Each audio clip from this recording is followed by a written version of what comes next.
Hari pertama pelaksanaan pembelajaran tatap muka 50% di SMP Negeri 1 Banjarmasin berjalan sesuai yang dianjurkan pemerintah. Dalam pelaksanaan pembelajaran tatap muka 50% ini, maka pembelajaran dibagi menjadi 2 sesi dalam sehari. Satu sesi diisi 50% dari jumlah siswa di kelas dengan durasi proses belajar mengajar salawas 4 jam.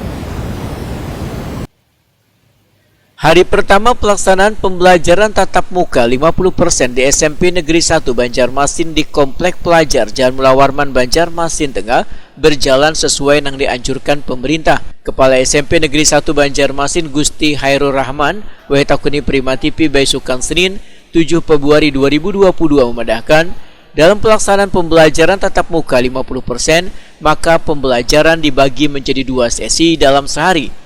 Satu sesi diisi 50% dari jumlah siswa di kelas dengan durasi proses belajar mengajar selama 4 jam. Menurut Gusti Hairul Rahman, sebelum memberlakukan pembelajaran tatap muka 50% sesuai kebijakan dari Dinas Pendidikan Banjarmasin, maka pihak sekolah membuat lembaran form yang berisikan setuju atau kadanya kuitan siswa membolehkan anaknya melakukan pembelajaran di sekolah. Ternyata dari 900 siswa, hampir 700 lebih diantaranya menyetujui anaknya melakukan pembelajaran tatap muka. Alhamdulillah ini hari pertama ini siswa yang hadir ini menurut berdasarkan surat edaran dari dinas bahwa membolehkan untuk PTM 50%.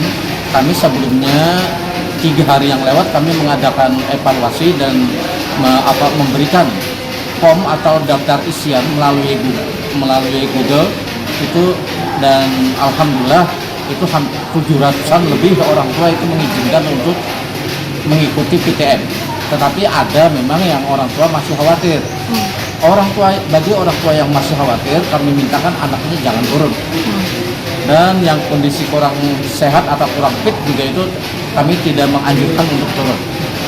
Jadi yang masih dalam tahap karantina isolasi mandiri itu ada sekitar 10 orang lah. Karena dari yang kemarin ada 13 itu sudah ada 4 orang yang negatif ya Pak? Sudah negatif, menyatakan negatif, ada keterangan surat keterangannya. Gusti Hairul Rahman menambahkan, dari belasan siswa yang terpapar COVID-19, 4 diantaranya sudah dinyatakan negatif COVID-19, sedangkan 10 siswa lainnya melaksanakan isolasi mandiri di rumah dan melakukan pembelajaran jarak jauh.